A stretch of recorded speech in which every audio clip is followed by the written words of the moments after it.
I'm Linda Riccio, and I'm an occupational therapist who works in dementia care and teaches regarding dementia nationwide.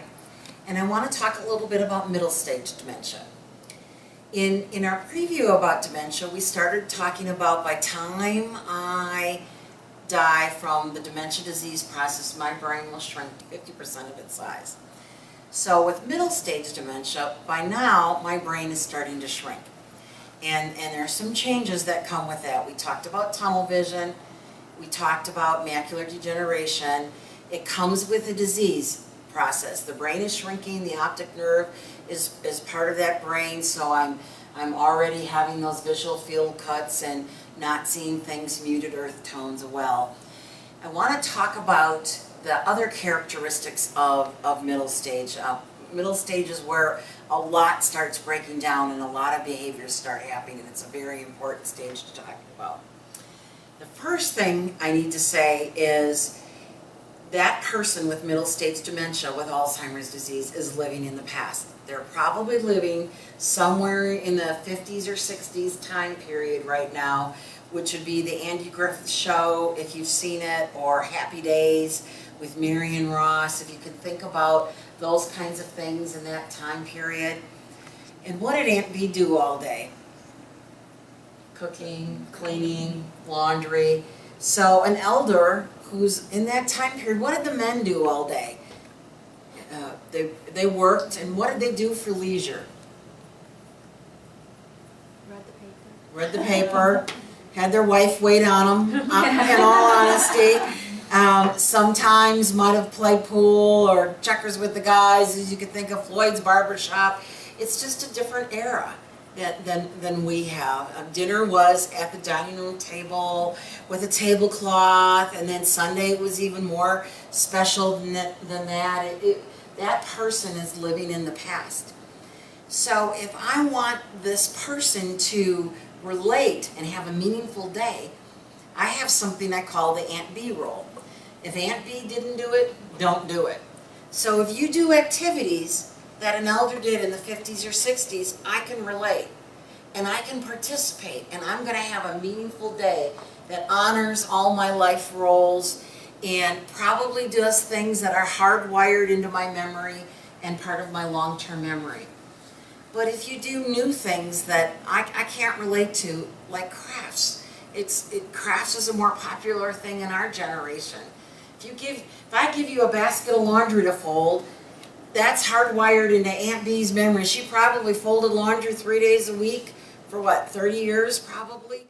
Old familiar tasks is what we want to do. The more they relate to new learning, the more that elder shuts down. And if they shut down, they're either going to take cat naps all day, and if they take cat naps all day, then what happens? Be up all night, something called sundowning. And then if I don't sleep at night, then I get into this cycle where I'm sleeping during the day, and then behaviors happen, and combativeness during cares, and a whole bunch of things that come with that. The second thing that people don't realize is middle stage folks like to fiddle. They have to be doing something with their hands. Fiddling is part of this disease process in the middle stage. It's not going to go away. So if you don't give me things to fiddle with, I'm going to become a behavior problem, and I'm going to find things to fiddle with. So one of the things that I do when I work with facilities for dementia care units is I set up areas with activity boxes and things to do to fiddle with, because the fiddling is part of the disease. It's not going to go away. This person's relying a lot more on visual cues and demonstrations, a lot more. And they're starting to lose their language. I hear all the time caregivers say, okay, we need to stand up and go over there to the left. Or can you turn around and back up? They're losing language because this brain is shrinking and the language centers, and they're not, the prepositions and those directional cues like backwards and go to the left and turn around. As the disease processes, they're not processing any of that. They're probably paying attention to the the visual cues that you're giving. They're paying attention to demonstration, visual, what they're reading on you. In the early part of the stage, they have more language, but as the middle stage progresses and you get to the end of middle stage, just remember those kinds of directional things, that's going away as well. I said their language is going. If I ask somebody with mid-stage dementia, do you have to go to the bathroom, George? What is George likely going to say? So you usually have to give them reminders, and the easiest way to do it is to say, George, come on, let's go for a walk. And I may even tell a story, because one of the last areas to go is the social area. I got to get my walking steps in. I'm trying to lose a couple of pounds. Come for a walk with me, George. And George will go because you're a nice person and he wants to talk to you. And then you can end up at the bathroom and see the visual cue of the bathroom there and say, George, as long as we're here, do you have to go to the bathroom? Then George will probably go to the bathroom. But if you ask him when I'm sitting in a comfortable chair, I'm going to probably give you a no. The other things as language is getting more challenged. There's a problem with concrete and abstract. You have to be very concrete, what's a good way to describe concrete and abstract? Using real objects? Using real objects or real situations, like if it's philosophizing or sarcasm or things like that, they're not going to get that. Or what do you think if, those potential scenarios, it has to be real, it has to be actual, it has to be realistic. And sometimes when we give our cues, we might say, we might just give too much information. It just has to be very simplified and very concrete and very realistic, if that makes sense. So if I'm Aunt B, and I happen to be an elder with middle stage dementia and I live in a nursing home, what can I do in therapy, or what can I do for activities all day that's meaningful for me? Fold towels. Fold towels, what else? Clip coupons. Clip coupons, you might have been a coupon saver. Dry and sort silverware. Dry and sort silverware, or even help setting the table. And folding napkins, and get the dietary department to maybe bring a drink cart out beforehand and fill water pitchers half full and help fill water pitchers. You might have to go afterwards and take a few away for people who might be on altered diet consistency for fluids, but those are meaningful things. What about activities during the day as well? What's Cooking. Cooking? Simplifying it. Whatever Aunt B did is meaningful for that person. At the beginning part of middle stage, that person can do a two-step direction, but the more you do something old and familiar, the less directions they need. By the end of the middle part of that stage, by the end of middle stage, they really need one-step directions that are very concrete, just a few words, and has visual cues with it. What kinds of problems or behaviors do you typically see with somebody with middle stage? Rummaging in other people's rooms. Yep, that's that rummaging, that's that desire to fiddle. What else? Wandering. Sometimes wandering is because I'm looking, I have some kind of agenda because I'm thinking about something in the past. Sometimes wandering is because I'm bored and there's nothing for me to do here that I can understand or relate to. What other kinds of behaviors do you see? Feeding issues, keeping someone at the table for a meal time instead of they're up and down throughout the entire meal. Yes, yes. In fact, I think if you look in the dining room and all the folks that have middle stage, they'll eat for the first 15 to 20 minutes and then they'll start fiddling, getting bored and maybe getting up and walking around, and then they might get engaged back into it. And sometimes cueing helps them. Remember I talked about that tunnel vision? Sometimes I'll just 20 minutes or 30 minutes after the meal, I'll rotate the plate 180 degrees and then they all of a sudden notice food that they didn't see before. That helps. Finding things for me to fiddle with, things that are very experiential and engaging, things that are old and familiar. I have a little scenario I do sometimes. When you got up this morning, We all have a different routine when we get up. Who when they get up, goes and makes a cup of coffee and sits and has coffee before they get dressed in the morning? Anybody? A couple hands. Who gets dressed right away? Nobody. I wamble around the house and kill time a little bit before I actually commit to getting dressed to go. Who hops in the shower right away? Yeah. We all have a different routine. And I have middle stage dementia and my brain is shrinking. So, and you might have 3 or 4 different care partners that take care of me during the week. I can't adapt to each of your routines. So if you adapt to my routine and go a little slower and figure out what it was. Maybe George was a farmer and he went and did his chores and he never showered in the morning. And he always showered at night. For me, when I'm living in a senior living environment, if you make me do anything before 9 o'clock in the morning, I promise you you're going to get behavior. That's the way I've been wired in my whole life, and my brain is shrinking, so I can't adapt to you and all of a sudden do something before 9 o'clock that's pretty monumental because you want me to. So you need to find out what that elder's routine is, what that elder's life story is. And as much as the activities, the therapy, the nursing care, as much as you can adapt around that routine, the easier it's going to be. It needs to be about the person, not about the task. It's very easy to do a shower and go through it so fast that you don't have a conversation and make a friend and do this together as a friend. And if you can make it an enjoyable experience for the person, you reduce a lot of those behaviors. One time I encountered a situation where an elder was asking where her husband was to her daughter.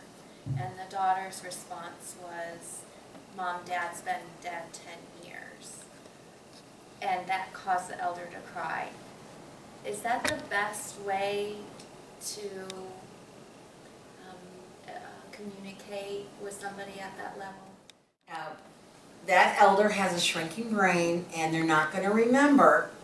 And maybe you could even go as far as if you remind your dad died 3 years ago, Mom, and remember he died from cancer. Mom may might relive that and then might have a bad day because that was a very stressful time. What the elder is really telling you is she's thinking a lot about her husband. So there's a technique called validation where you can say, let's talk about Dad a little bit. What did your husband like to do? What did he do on the weekends? Did he go boating or fishing or what? You know, if you worked on the farm, ask questions about Dad, about her husband, and get a conversation reminiscing about the husband, and that anxiety then will go away. Whatever they're focusing on, take that topic and reminisce about it. And that's how it goes away, because they're not going to remember. I can tell you all day long what, you know, that Dad died, and it's too hard to remember.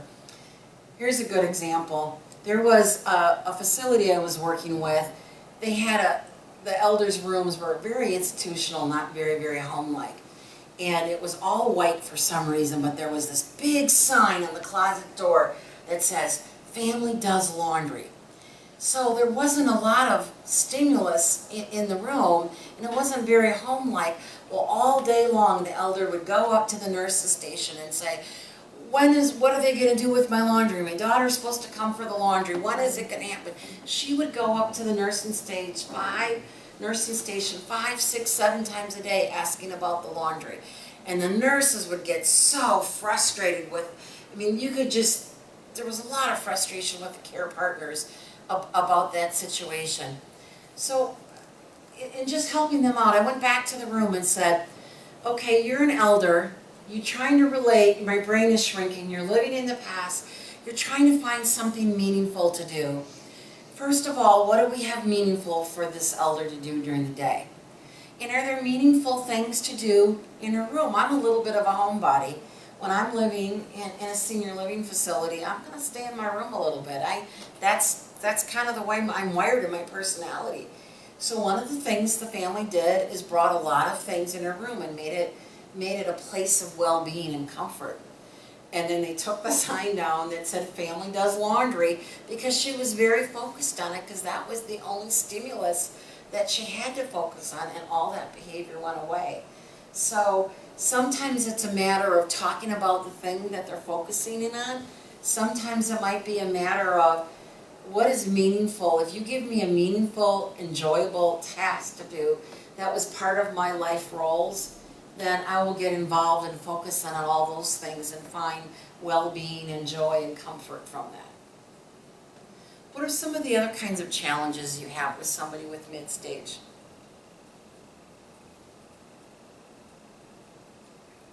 I've experienced really needing to teach somebody with middle stage dementia how to do something for safety. For instance, maybe how to push up from a chair.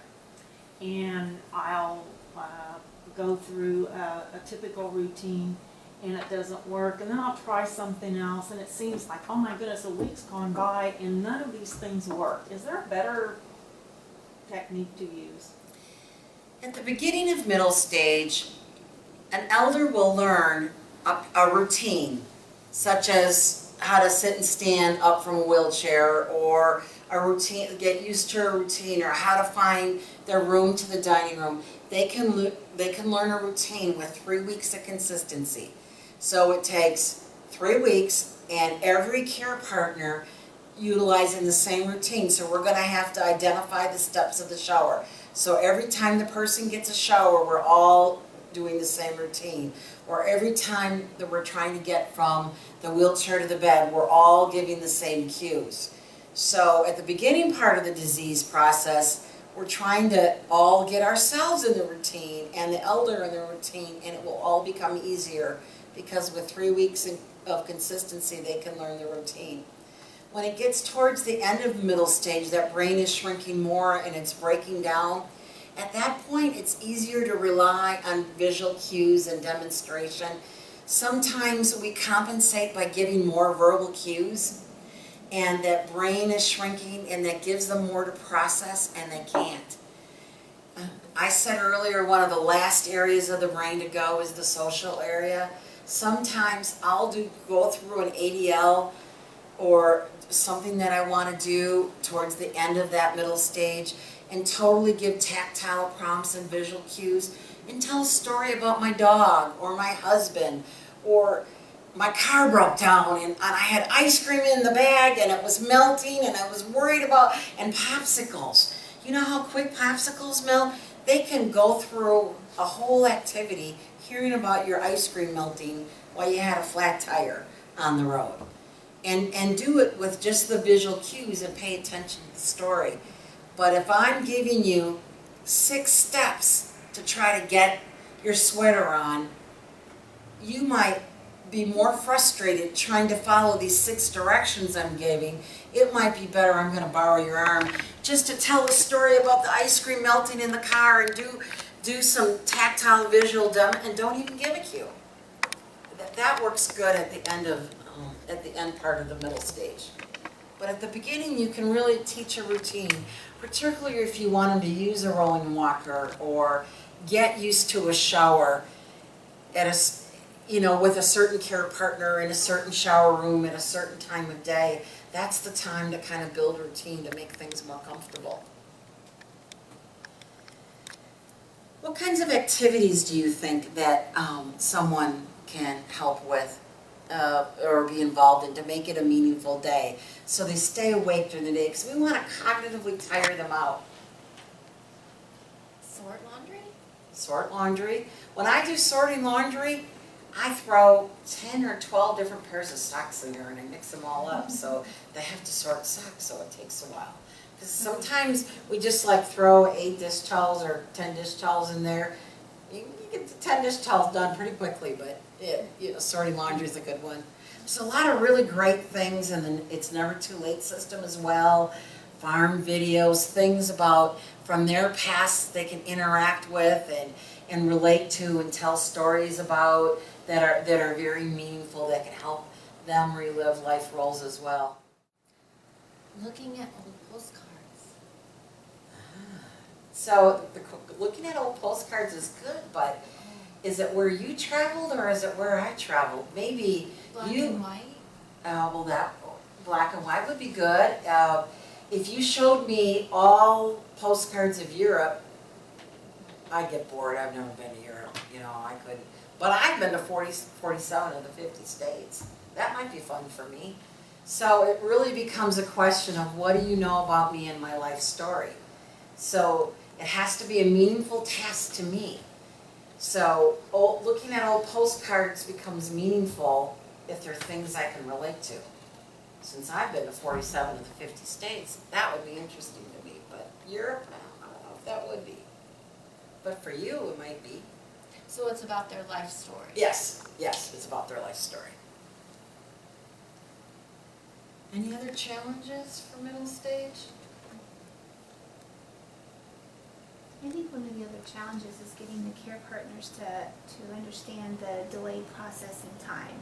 Everyone has a schedule and there's so much work that has to be done, and even as therapists, we have one patient after another, and it's very hard to need to have things done on your time, but you can't rush that elder, and then the behaviors that you deal with. Any suggestions on time management with these folks, or how to proceed at their pace and not ours? It's a trap.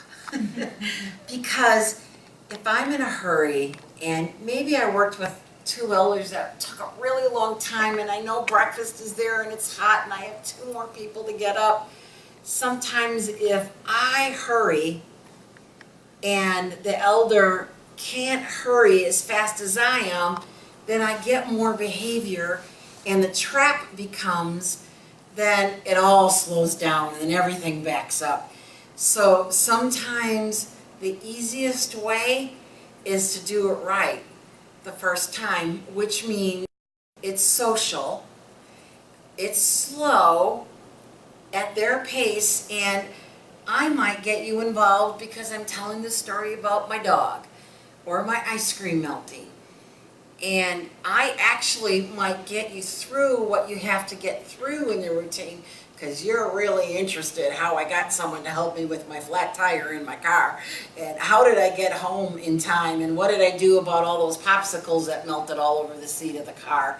I might actually have more success because I remembered a couple of these hints.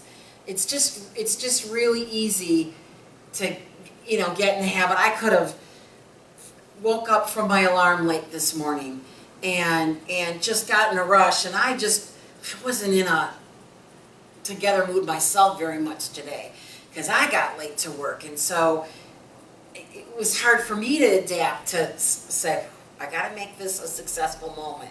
Okay, Mary loves to hear stories about my kids. I'm going to tell stories about my kids the whole time we're going through the routine. Mary probably would go through the morning routine pretty easily. But if I'm in a hurry, so I'm trying to get Mary in a hurry, and we got to get your shirt on. With middle stage dementia and the shrinking brain, Mary can't adapt, so I'm actually falling into the trap then and creating more problems. It's really hard to say, this experience has to be about Mary and what Mary needs, not about me. And it's hard. It's hard. This is a challenging population to work with. Maybe I'll put the radio on in the room, and Mary likes jazz music or 40s band music, and we need to rock and roll a little bit this morning, so let's rock and roll a little music. Mary, I need to have some fun this morning. It's been way too stressful. Let's turn on the radio and get dressed. There's a lot of other therapeutic use of self ways to make it happen, but if I start firing cues and commands at Mary might rock to the music because she's, that might kind of pick up the pace if gotta get to the church on time. Let's sing Getting to the Church on Time. What's that song? I can't sing it. But there's different ways of having fun to make it go. And it's about making the experience enjoyable for Mary.